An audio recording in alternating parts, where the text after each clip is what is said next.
Okay, so welcome folks. This is our first actual session where we get into the nitty-gritty of economics. So as per the lesson plan that I had placed on Cole Campus, so each Friday you get lesson plans that are placed there. So if you check on Monday morning, everything should be there.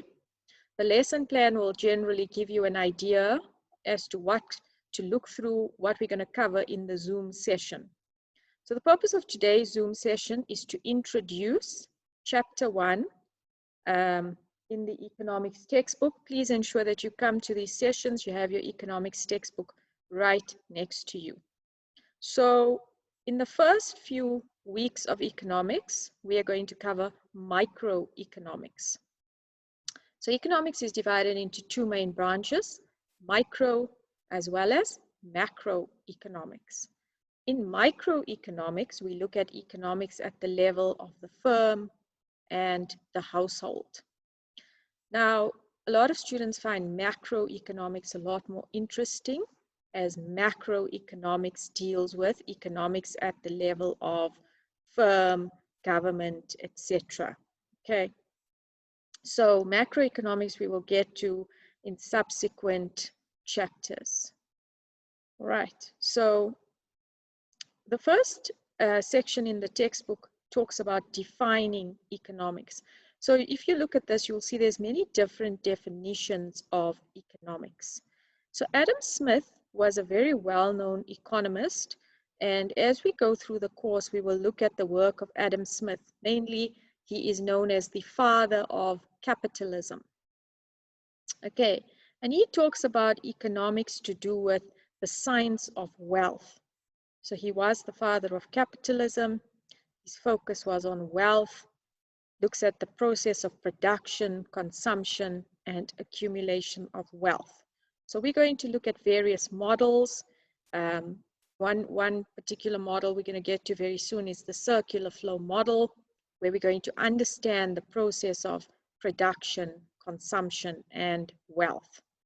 Another well-known economist, Alfred Marshall, basically talked about economics being a study of men or women as they live and move, as they think, the choices they make, etc. Okay, so that's more of a microeconomics focus in that definition. Okay, so economics we're going to combine with media. So you're going to learn economics with me, but every time we're going to apply it to media. So ultimately, you guys are going to go into some form of media. You're going to go into advertising.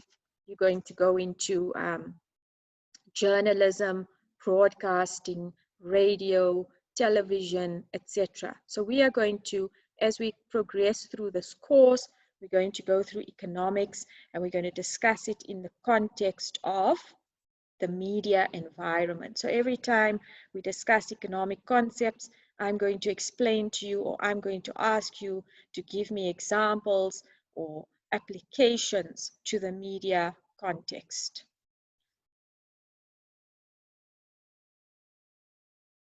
I just want to see if there's more people that I need to let in. Yes, Prince, go ahead. Prince?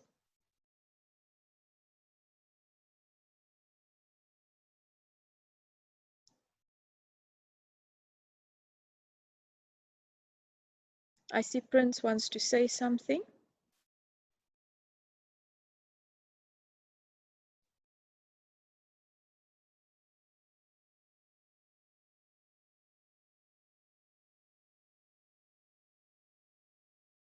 Okay, was that an error perhaps?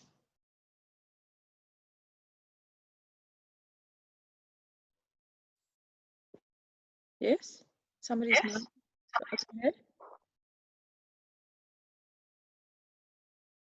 I saw Prince had raised his hand or her hand, so I wanted to know what they were requiring. Okay. All right, so essentially what's going to happen is we're going to discuss economics within the context of media. So every time we look at theories, etc., we are going to relate it to the concept of media. Okay, So what we see happening here is basically the economic environment. So we move down the pyramid from the global environment in the media industry to the national environment, to the household, to the individual. So within the global environment in broadcasting, for example, we've got broadcasters like Netflix, we've got Amazon, and then in the national environment, we've got our own DSTV, we've got SABC. Within the household, each of us choose, you know, which of these services we are going to use. Personally, when I moved into my home 5 years ago, I opted to not buy a television. So as a household, I don't own a television. I watch streaming on Showmax and Netflix on my laptop. Okay, and as individuals, we also have choices about what we like to watch, what we don't like to watch, what media we consume, how much of news we consume, etc. So the media industry falls into the broader economic environment. Okay, then I said in the beginning we would look at the difference between micro and macro. So for the first few weeks, essentially chapters 1 to 5 in the textbook focus on micro, and then 6 to 10 focus on macro. So macroeconomics is where we're going to look at things like inflation, unemployment, tax, imports, exports, you know, the effect of COVID-19 on the economy, demand, aggregate demand, which is demand for total goods and services in an economy. In micro, we're going to look at things like supply and demand. We're going to look at the models of the production possibility frontier, where we look at the different choices people make, choices that are made in an economy. We're going to look at the circular flow, which I alluded to earlier, where I basically talked about the fact that you have firms, households, and businesses, as well as government in an economy, and how do they interact every day in order for the economy to go round. Okay, so that will be micro versus macro. Then the next thing we're going to look at, or what I want you to look at, quickly turn to page 9 in your prescribed textbook for examples of micro and macro. I've also embedded here a YouTube video, which as soon as I finish the session, you can have a quick look at, which explains the difference between micro and macro. So each week I'll also include videos for you so that you can watch the videos. The videos show things in a nice, fun, exciting manner. And you know, you can always revisit the video. The recording sessions each week also will get uploaded on Call Campus, or rather the link will be sent there. So if you miss a session, if you'd like to go over something again, you can always revisit the link. So please refer to page 9. Here I've explained the difference between micro and macro. On page 9, you can see actual examples of it. Okay, so then we talk about the different levels of economic activity. Right, so considering where we are in terms of COVID-19, I just want somebody to talk to me and tell me where they think we are in South Africa. Which of these 3? I've got 6 people online.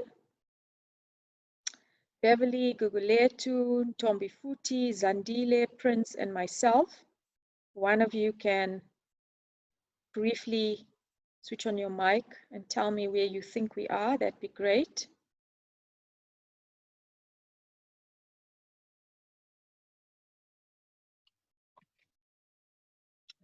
Currently in recession. Is that Guguletu? Yes, it is. Okay, Guguletu, thank you. Why do you think we're in recession? Because there hasn't really been an economic activity due to the shutdown. People are currently losing their jobs as a result of the shutdown and the lesser movement of products in and out of the country. Thank you very much for sharing your thoughts. So basically, South Africa was already in what we call a technical recession before the arrival of COVID. So in economics, a recession, we have a formal definition of it. And I'll get more into it in the second semester, not in the second semester. This is only a 1 semester course. I'll get more into it later on in the next few weeks where we talk about economic growth in chapter 6. But essentially, where you have 2 consecutive quarters of negative GDP growth. So Stats SA, they release our GDP figures. And if you have 2 consecutive quarters, so 2 quarters that follow each other, where you have negative economic growth, we basically say the economy is in a recession. Okay, so South Africa, yes, was already facing tough economic times before the arrival of COVID. Now, what COVID has done is has exacerbated or extended these problems substantially. So now you find that we had, was it a 5-week hard lockdown? I almost forget. Yeah, it was 5 weeks. And in that time, you know, all businesses other than your basic supermarkets had to be shut down. So what did that do? That meant that, you know, people couldn't buy products from clothing retailers, for example. Clothing retailers couldn't pay their rentals, they couldn't pay their employees because there was no money coming in. And what did they do? They then retrenched people. So yes, unfortunately, you know, the impact of COVID, we're still yet to see the full impact, but it's likely to put South Africa in a deep recession. And so a recession is really, in looser terms, if we don't use the official definition of 2 consecutive quarters of negative GDP growth, is when you have a downturn. So economic growth drops. So if people are not spending, if people are not going out, then, you know, there is no demand for goods and services, then economic growth slows down. When economic growth slows down and there's no demand for goods and services, then, for example, people lose their jobs. So let's think about the cinemas. Now, I don't know about any of you, but I'm a little bit nervous. Even though they've opened the cinemas, I'm quite nervous to go to a cinema. You know, this whole thing about you must have ventilation in a room and the germs stay in the air. And, you know, knowing all of that, I'm very nervous to go to a cinema which is all closed up, even though they have a limited capacity. So I think many other people do think like me. And if everybody does think like me, then we're going to have a situation where there's almost no demand for cinemas. So movie tickets are not sold, popcorn is not sold, the demand for seats in movies is not there. So there's no demand for popcorn seats, for the people that serve you the popcorn, for the people that you know, collect your tickets. And so there's unemployment and retrenchment in that industry. So that's just an example of an industry which I think people will take a very long time to get back to. Personally, I just don't feel comfortable going to a movie, sitting in a dark, closed area where all the doors are closed and the aircon is circulating the germs. During a recession, we also find that there's no investment in new equipment and technology. So let's take the cinema example. If there's no demand, then the cinema is not going to improve, you know, the technology, the equipment, you know, improve the cinema. Firms, even other firms, what they want to do is save their money. They don't want to invest. A lot of firms we are seeing don't want to advertise. We're seeing Prime Media saying they're going to have job cuts very soon because advertising revenue is on the decline. Okay, the next thing is better. The next level of economic activity is an expansion where, you know, everything in the economy begins to pick up. There's more spending. When there's more spending, there's more demand for goods and there's more job creation. Companies now feel optimistic.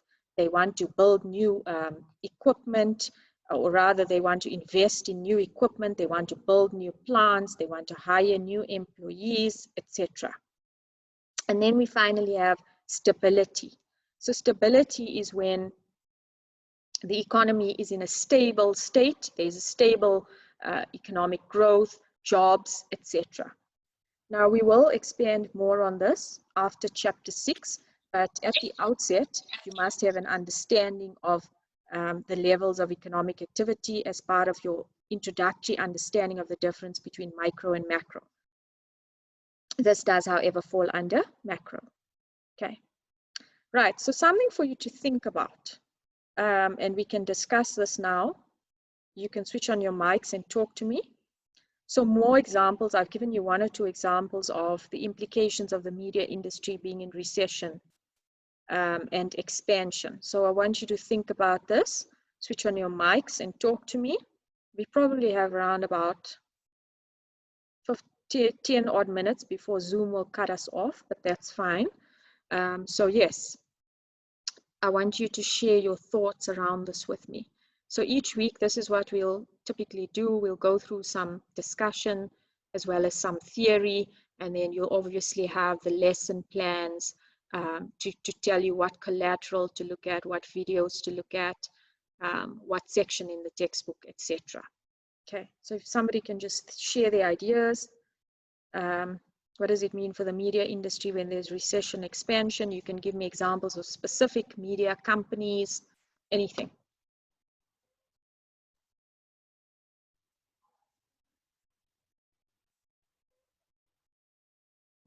Hi, can you hear me? I can indeed. Who am I speaking to? You're speaking to Zandile. All right, Zandile, go right ahead. Thank you for switching on your mic. I think the example I have is MultiChoice when they were retrenching last year. Sorry, Zandile, I lost you there a little bit. Just go back, sorry. Can you hear me now? I can indeed, yes. The example I have is MultiChoice.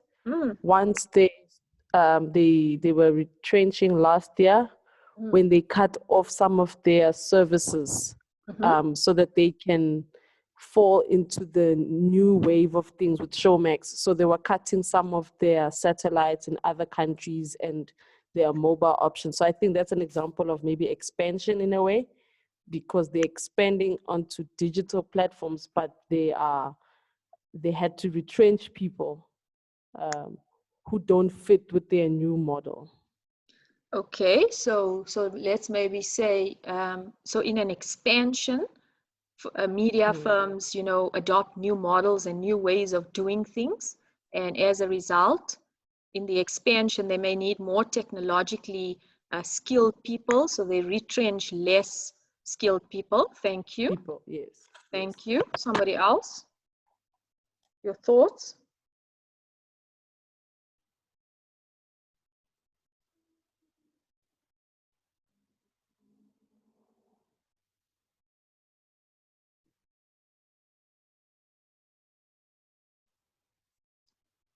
Guys, think about, in terms of recession, it's probably easier to think about that and the downturn.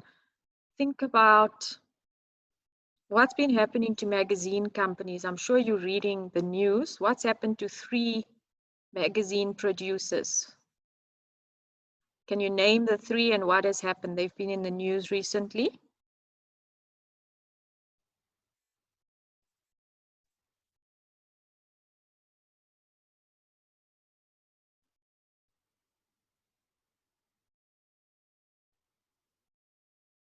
Okay, so basically, we've heard of Associated Media Publishing, Media 24, and then Caxton Magazine Division.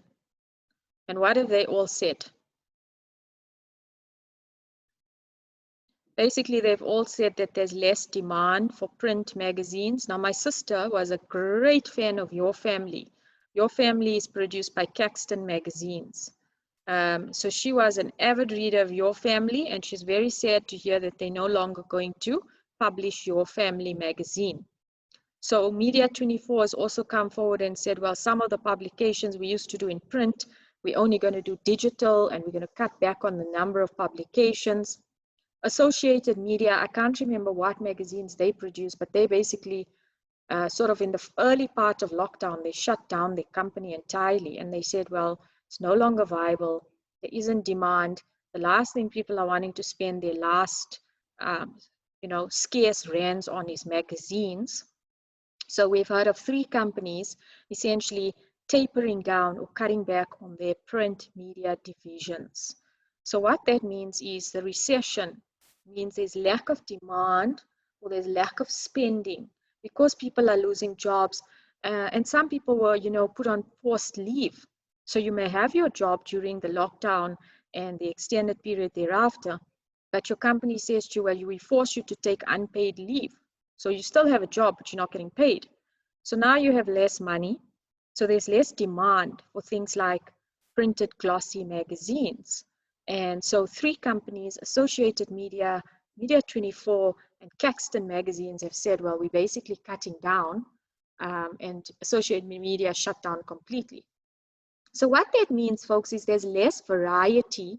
So if I'm still a keen magazine reader, because of the recession, I have less variety of magazines to choose from. There's Your Family gone. Whatever else Caxton was doing is gone. Associated Media's publications are gone, and Media 24 has rationalized theirs. So a recession also means there's less variety. If we also think about retailers, you know, if retailers are also facing a lot of uphill. And which premium retailer in Sandton closed down the other day? I think it was Prada. So if more retailers start to close down, what happens is myself as a shopper or a consumer, I have less variety to choose from. Okay. So any other thoughts you guys would like to share in the last few minutes before, you know, Zoom cuts us off? Any other thoughts you have about implications to media of where we currently are? Let's talk about the impact on SABC. What are your thoughts on that?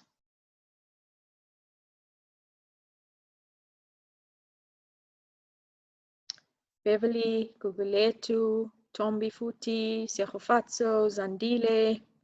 Any thoughts? So the economy isn't doing well. That also has implications for our state broadcaster, SABC. What are your thoughts on that?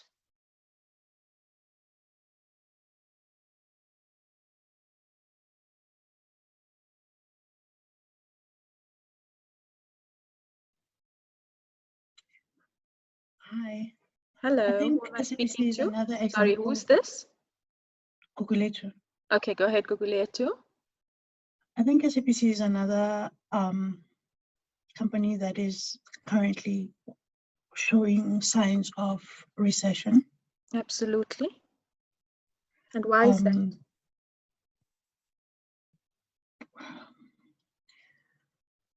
In this particular instance, from what I've read, it looks like it's more of intervention by the government. And yes, they might have financial issues, but... Absolutely. Yes, Guguletu, thank you. Remember, the SABC as the state broadcaster, where do they get their funding from to run the SABC? From the government. From the government, Being in a recession, the government is having difficulty. So for all the people who are not working, who have lost their jobs, there is no tax to be collected. So now all of these people are not contributing to taxes. And so that means the government purse is getting short of money. Remember, they also have to find money to bail out SAA, etc. So the government basically funds SABC, SAA, etc. And now those funds are running short. So SABC is also having a difficult time remaining competitive with the likes of Netflix, DSTV, Showmax, etc. On the one hand, they're not competitive enough. On the other hand, also, they rely on the state for finances. And the state is under a lot of pressure because money is being redistributed to where? Where is the state focusing its spending on at the moment? Anybody?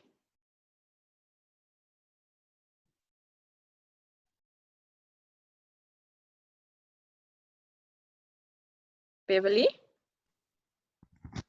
Hi, Yumna. Hello, Beverly. Yes.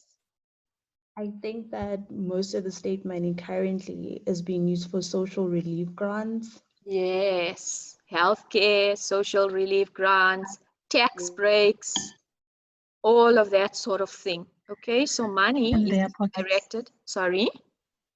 In their pockets. Yeah. Okay, we'll say that. So yes, essentially that's basically it. So I'm running out of time here, but thank you very, very much for all of you that have joined me today and have participated. This has been a wonderful first session. I hope you guys are liking what you are hearing about economics thus far. It's actually a very interesting subject, and I hope you're going to enjoy every bit of the course. Okay, so if you want to go back and get any of this, sort of by the end of the week, the link to the session will be online, and then the lesson plans, etc., for the next session will be there as well. Okay, so if any of you are part-time, please send me a message, and then we can try arrange special sessions for part-timers.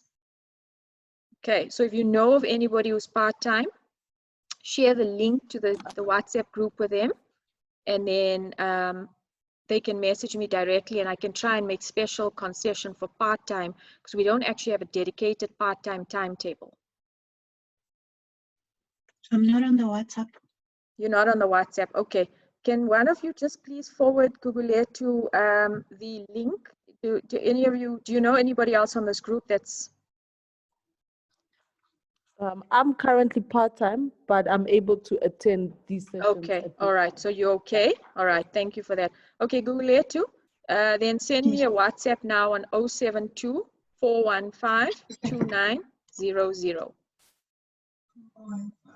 072 415 2900, and then state Gugulethu HECO132 so that I know which group to add you to. All right. Okay. All right. All right. All right, folks. you. Thank you very, very much for today. We shall meet again next week, same time, same place. Thank you for your participation. Thank you. It's an absolute pleasure. Do you have any questions? I probably have about 2 minutes. If you have any questions, you can address them. Zoom will cut me off very shortly, but I can take a few questions before that.